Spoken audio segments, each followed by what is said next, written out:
Hey guys, good afternoon from the East Coast of the US. Good evening to our friends across the pond. Good morning to the Pacific timers as well.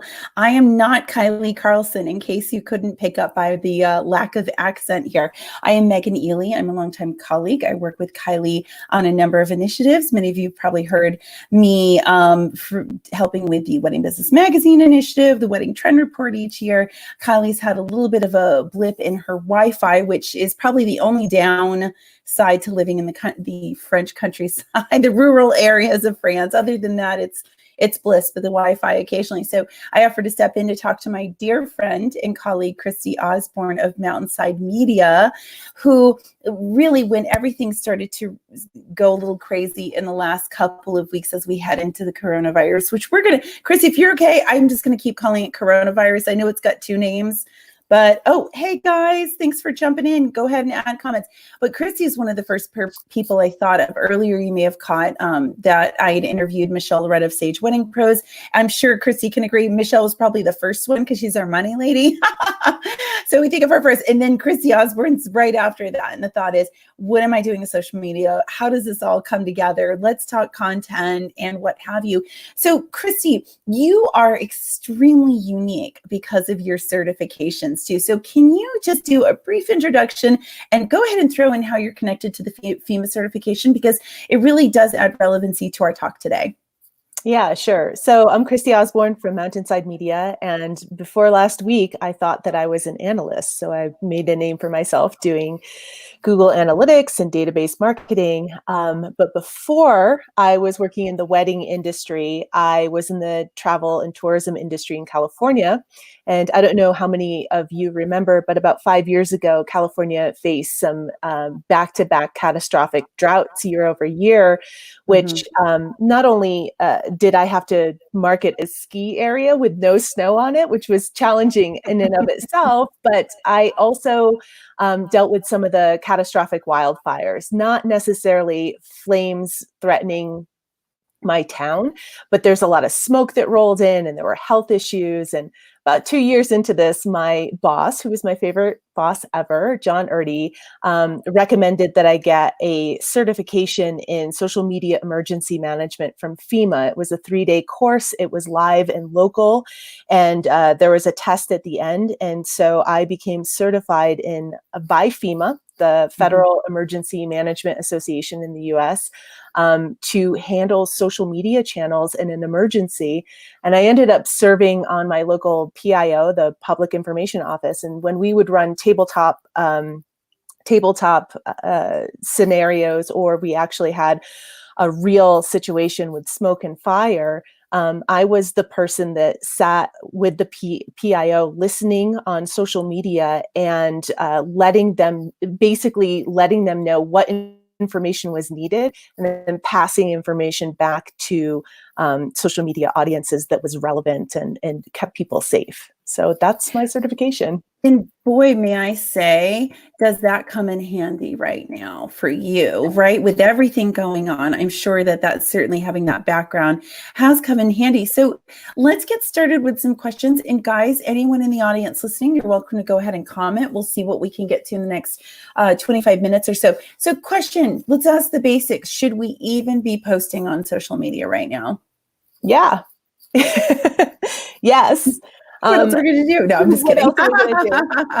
So one of the things that's changed fundamentally in 2020 that was a little bit different in 2013, 14, and 15, when I was dealing with fire crises, is that people they've become accustomed to turning to social media for customer service issues. Sure. So, being able to continue to be active on social media shows potential clients and customers, whether it's future people who want to book with you, or clients and customers right now that need some sort of that they need some sort of care. It shows them that you're active on these channels. So posting is important. Now, what you post is a completely different ball of wax. And the general rule for any kind of crisis is to really to really create space and compassion and empathy for what your clients might be going through. So I know that we're very nervous as professionals that we might be losing quite a bit of revenue in our business, and we're not really sure if we're going to be able to retain our employees. And there's a lot of really heavy things that we are dealing with. Keeping in mind that your clients also might be losing their jobs. They might be mourning the loss of an event, especially if that event is in the next month. And they have a lot of powerful emotions. Being able to create some space for that in your posts and being able to say, I understand where you're coming from and my heart breaks for you can go a long way for setting the tone of what it's like to work with you, whether it's in a crisis or not in a crisis. And I think right now, let me ask. So I have a million questions for you. Do people who pre-schedule, kind of as a follow-up here, if someone's pre-scheduling far out, obviously take to your scheduler and just go delete. No, I'm just kidding. But is there some sort of ratio where, yes, you're speaking to it and you're offering empathy, but can some of that be a mix? Can some of it be kept as kind of a mix so it's not all COVID all the time? Like, what are your thoughts on that? Yeah, so that's a really good question. First, yes, you should have audited all of your channels and taken down any inappropriate or tone deaf posts. That was one of the first things that I do. Look, during a crisis, we just don't know what's going to happen day over day. And I think we've all experienced that writ large over the past couple of weeks. In the US, it's been a week for us, but in Europe and Italy, it's been all month, right? Yeah. So when this type of crisis hits, especially since many countries and cities are under mandated lockdown and quarantine, you don't know what's going to happen day over day. So I know that it feels like another thing that you have to do, but it's very important for you to pull your scheduled posts or schedule just a week out, because you just don't know how things are going to change. Now, in terms of posting just about COVID, no, you don't have to just post about COVID, but you really want to be mindful of how the copy, the captions, and the imagery, what kind of message they're sending. So right now, because in the United States, the situation is still very new, I'm very cognizant about not posting things that violate social distancing norms. So I've changed out a lot of imagery that had crowds or multiple people or children playing together, that type of thing. And it seems very small, but it can be a way for you to model good behavior. And look, you can post all of that stuff next month or then a month after or whenever. And then the second thing is I also believe, depending on where you are in the crisis, there's a natural life cycle to a crisis. And right now we're sort of in the United States, we're like, oh my God, the UK, oh my God, oh my God, oh my God. Italy, they're just singing out their windows trying to maintain hope. Which is so lovely. Oh, it's yeah. so lovely. And we will all get there, where there's this craving and yearning for hope and optimism. And so what you can do is you can just tweak some of your captions slightly. If you were talking about a real wedding or a real event, you acknowledge the situation that your audience might be in. So you might say something like, it's been a crazy week in San Francisco adjusting to a shelter-in-place order and the coronavirus crisis. But no matter how crazy things get, I take comfort every day in the fact that love has the power to triumph and heal.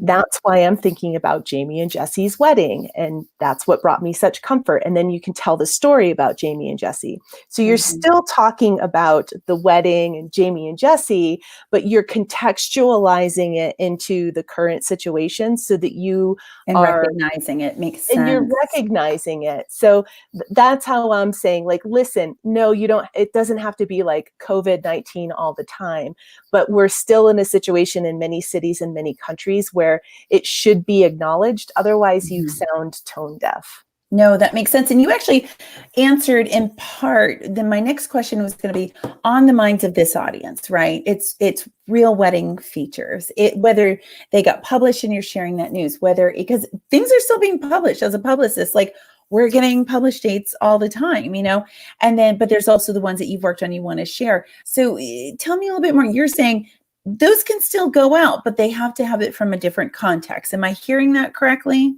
Yes. And I think Okay. that this is where you can start to make your mark as a business and position yourself for recovery. We have gone years and years and years with all of our social media posts looking exactly the same. And I'm sorry to say it, but it's true. We're all swooning over all of the trends and showing the same things. And so if you can just make slight tweaks to your storytelling and your captioning now and really spread that message of hope and love, which is the foundation of our industry and weddings and marriage in general, you can really set yourself apart. So, a couple of other ideas is right now you can see stories of people helping other people. Mm-hmm. So, maybe you ask your audience to share their stories of service that they're most proud of from their family. It doesn't have to be with coronavirus. It could be any story of service. Mm-hmm. And then you start posting those. So you're still honoring your past clients. You're still posting regularly on social media, but you're really taking the context of a global pandemic into consideration and contextualizing your posts around that. And well, you're so good at this. You're already covered. So like, if I don't want to post real weddings or inspiration shoots right now, my question would be, what else is there? So you're saying things of service. What about tips and tricks and things? Like, can you walk into, because a lot of the folks, especially through the academy, they're planners and they are a wealth of knowledge. And I know sometimes it's hard to take knowledge and turn that into pretty, but can you speak to that a little bit and what people can be doing? Yeah. So in my FEMA training, we learned that what you want to do in terms of getting information about the crisis out there is you want to find your authoritative organizations. So in the United States, that's the CDC, the Center of Disease Control. It could be the Food and Drug Administration. It could be your local public health officials. And if you want to give tips about things, you need to find the authority and be able to disseminate the authoritative information out there. One of the problems with social media is there's a lot of junky information out there and a lot of opinions about things. And the way that you can get around that, if you do want to post in terms of like, here's tips and tricks for, social distancing or, whatever, you want to find that authority that will that will give good information to your people. What's at stake, right? That we're taught with FEMA training, what's at stake is people's safety. This is really, really important. If you're going to offer tips, that you do a little bit of extra research and you don't guess. Absolutely. And I've seen a lot. I mean, we just grab on to what was it? The canals in Italy, and there's like dolphins back or something. And we all wanted to believe that, the sea life, they're back. And everyone's like, but we cling to that, and we prove ourselves wrong. Let's talk about, let's say at this point, and this is going to happen, someone misses, someone doesn't think it maybe they put something out there to help and it sounds opportunistic. I was talking to Michelle about this. Criticism is going to happen. And, I'll say when I was, I can't remember if you were there or not, during Wedding MBA when there was a shooting in Vegas and it was in an evening time. It was on the Strip. It was very close to us. And I myself, I barely knew it happened. I went to bed and apparently I'd pre-scheduled something, not realizing the gravity it was happening. It was like, woo, we're in Vegas. And someone, thankfully, who had an ounce of grace in them said, did you know what happened? And that's as far as it went. I could remove it. And it was very fortunate that the time zones were in my favor to be able to do that. But people are going to face online criticism. It's going to happen even with the best of intentions. How do you approach that? Yeah. So again, what we're trained to do in a crisis communication setting is we just don't react very quickly. Part of what people get frustrated with the slow movement of information coming out of the government is because we are all trying to really make sure that information is accurate, people are kept safe, and the information is accurate. Mm-hmm. So the worst thing you can do in a crisis, the very worst thing you can do in a crisis is to panic and react based on emotion. So if you are getting criticized, go ahead and take a little bit of time. And that could be different for everybody. It could be an hour, it could be 15 minutes, but really just calm yourself down and just ask yourself, even if the delivery is not nice, is it reasonable for somebody to be upset? Okay. This is a lot of how I handle trolls. I deal with a lot of trolls I online. bet you do. That's an interest. I can't decide if that's a good part of your job or interesting, or I don't know. So I'm going to give you an example of a troll and how I handled it. So there's this man. I was working in the housing industry, selling homes, and this man was starting to respond to some of my ads, advertising home sales in Southern California. And he was like, I don't want to see your ads anymore. Well, it's 11 o'clock at night and I'm sleeping. So I didn't know this was happening. And every time he would react and comment, the algorithm would be triggered and he started seeing more ads. His face was like, man, this guy must love it. He's commenting on all the ads, right? And so hours and hours and hours are going by. And he's just ramping up and ramping up and ramping up. He's cussing. And it culminates at like 4 o'clock in the morning where he tells me to eat a part of my body that is not edible. Right? So, you need to go further on that. Kylie would kill us. So when I was thinking about how I was going to respond, he wasn't behaving nicely. He was rude and crass and terrible. And I definitely had a fight or flight reaction. My heart was beating fast and I felt attacked. And I needed to just calm down and just clear some mental space and understand that this man might never be able to afford a home in Southern California because the real estate prices are so high. Mm-hmm. And so instead of just, deleting him and just, whatever, I responded to I deleted most of it, but I responded to one of the comments and I said, look, I'm so sorry that you saw ads that are irrelevant. We'll make sure that you're blocked from our page and you won't see anything from us again, coming from that heart of compassion and service. Sure. So how that shakes out if you've made a misstep is don't react. Come from a place of compassion and service first.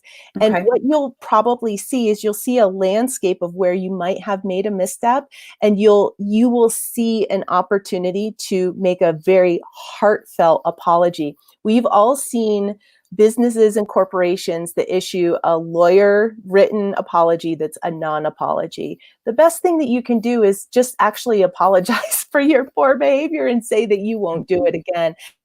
And oftentimes most people will forgive you. Okay. And I appreciate you kind of walking us through. It's helpful to have sort of that example, that awful example that you had to deal with. Does this adjust at all? When you get angry people who are like, why are you posting this? I'm offended, yada, yada. What about right now? We're in a very precarious position. I'm sure you can agree. You have people bending over backwards, rescheduling, trying to find dates. No, I won't give you back your non-refundable deposit / why didn't you read your contract? Let's just put it out there.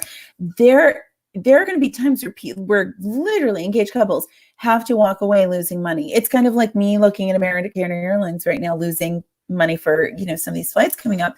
So my question is, all this great advice you gave about the negative, is there anything you'd suggest adjusting with online reviews and because a lot of that is very relevant to that scenario? Yeah, so there's a couple things. One, when you're reviewing your contract, review your contract with a lawyer. You have to, and figure out how you're protected and how your clients are protected. Then secondly, I'm a big fan of Stephen Covey's 7 Habits of Highly Effective People. And he has one of the habits is always trying to find a win-win, no deal solution. So when you're going over your contract with your client, figure out, how you're caring, how you can care for your clients, how you can protect yourself. It needs to be win-win. You can't go out of business for your clients. And then also you have to keep in mind that your clients might be losing their jobs or in a precarious place as well. So how can you help them? So win-win or no deal for that. And then thirdly, what I like to do when I work with lawyers and contracts as an online social media channel manager, what I like to do is I like to create a response based on what the lawyer said I'm covered with my contract, and then explain, here's how my contract works. Here's how it protects me as a business so I can go on to, serve other people. And here's how I've tried to protect my clients. Write that out in nice, compassionate social media text, and then put it back in front of your lawyer to do a final blessing and approval, and then put that into an FAQ document or some sort of document. And when you start getting those negative reviews, you can just copy and paste that in. Remember, when you get a negative review, there's a couple things that are happening. One, the way that you get reviewed, if the person is really like bananas and crazy sounding, everybody knows that they're bananas and crazy sounding. So if you come back calmly and just say, like, here's my policy, here's how I'm trying to protect my clients and my business, win-win, then that's all you have to do, and everybody else is going to see how that exchange shakes out. If they reply back and they're still really crazy and shrill, don't reply, because social media and review sites are spectator sports. So you're not just responding to that person. Yeah, you're not just responding to that person. You're responding to everybody who's going to read that review. So don't worry about changing the crazy person's mind. Like, that's rule number one for managing trolls and bad reviews. The second thing you can do is you can start collaborating as a vendor community, and you can start giving each other vendor reviews. So the photographer says, I worked with, Jennifer, who's a wedding planner, and here's what it's like to work with her. She's organized, she has this kind of client care, and you can really start to help each other by reviewing each other from that vendor perspective. No, I think that brings up a great point here. So, well, let me ask a couple more questions on my side. Let's kind of switch gears for a second. Let's talk about the idea of there are 1,000 ways to communicate with people these days, right? It's not just email, it's not just phone, but it's DMs, it's people direct messaging you and freaking out and panicking, or just, I have questions, or even reporters, and it's not just Facebook messages, it's Instagram and all that. How are people, and how would you suggest keeping up with the madness of that right now, on top of the Marco Polo and the Voxes and smoke signals and bat signals? Yeah. I am a big fan of FAQ docs, frequently asked questions docs. So even when I'm onboarding a new client and we're not in crisis, I will set up a frequently asked questions doc, because I don't know people's businesses the way that they know their businesses.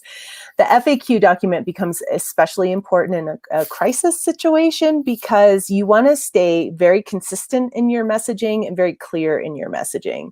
So as things are coming in, it's going to be sort of crisis and adrenaline for the first week, maybe 2 weeks, as you start getting the initial questions.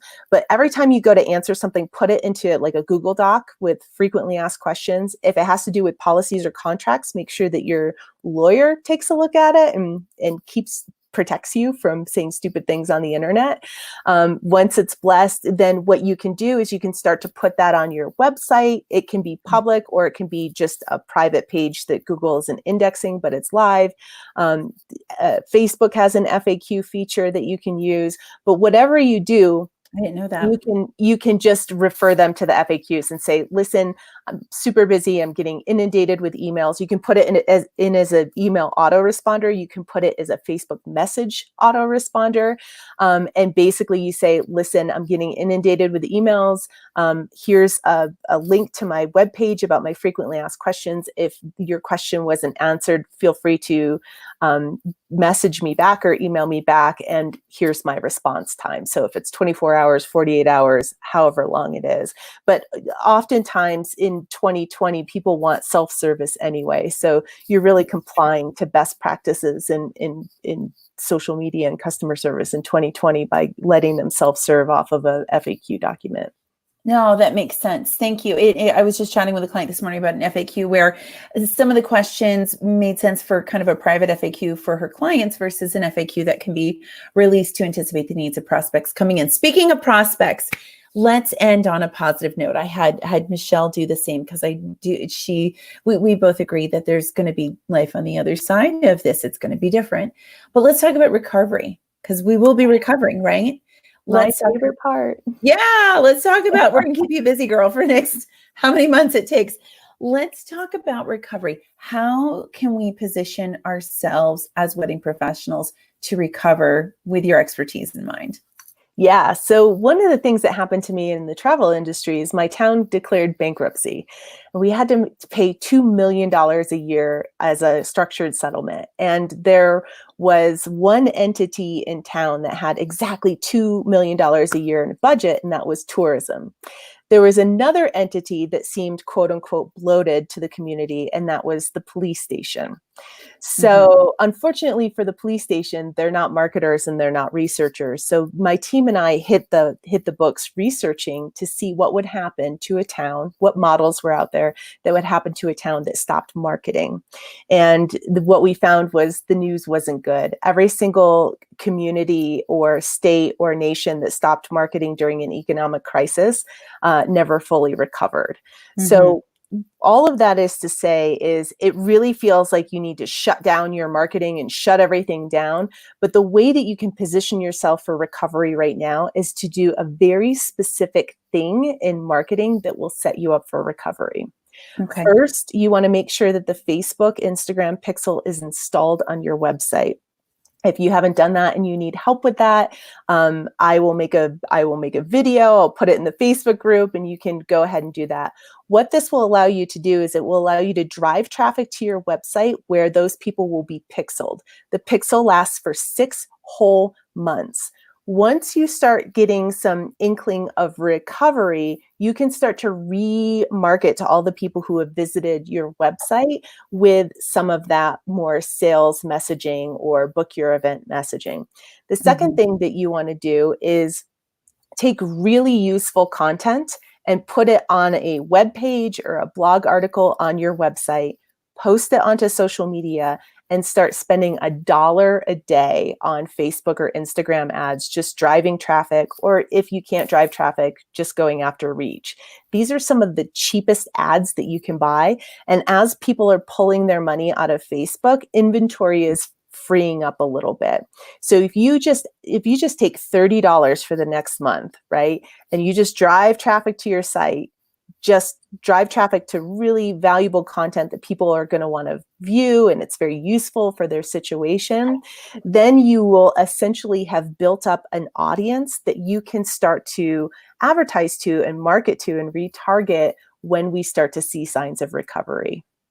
That's brilliant. And I think I'm so glad that you bring up the idea of marketing and with the idea of, especially for those who, I know everyone's bogged down with rescheduling and cash flow plans and all those things and changing all of your pre-scheduled posts and all of those things, but you have to make time for marketing as well. And I'm so glad that you bring that up, and truer words have never been spoken, truly. Christie, where can we find you online? Where can we come and internet stalk you? Yeah, you can find me at Mountainside Media, all one word.com, mountainsidemedia.com. And my social media handles are the abbreviation for mountain, so MTN Side Media Co. And that's both on Facebook and Instagram, maybe not Twitter. I just got back onto Twitter because Twitter is fascitter and maybe is, I spend all my time on TikTok in the morning. yeah, I know you do. Need a good laugh. Absolutely. No. Twitter is where a lot of the journalists are. So we're making a lot of connections over there. We've always kept ours available, but we just kind of look over at it. But yeah, we got to give a little more love to Twitter. My husband's on Twitter. So he's got 5 years on me, and I always say, okay, well, you can go do Twitter. I'll see on Instagram, and then the young kids will learn TikTok. But now I love that everyone, I feel at home. It's like the one skill we're all learning is TikTok. So there's a lot of old people on TikTok as well. There's all of us. We're all on it now. We're like, what? And now the kids are like, we need to find something else because now our parents are on it. So, well, Christie, you've been amazing. Like I said to Michelle, you are everywhere right now. I know everyone wants to interview you and have you do webinars and all this. So the fact that you could carve out time for us and our friends at the Academy today, I know on behalf of Kylie, I can express how grateful we are for your precious, precious time right now. So folks, Mountainside Media, go check her out. She is just an invaluable resource. And then we'll be back with Kylie, I'm sure, soon. Okay, thanks, guys.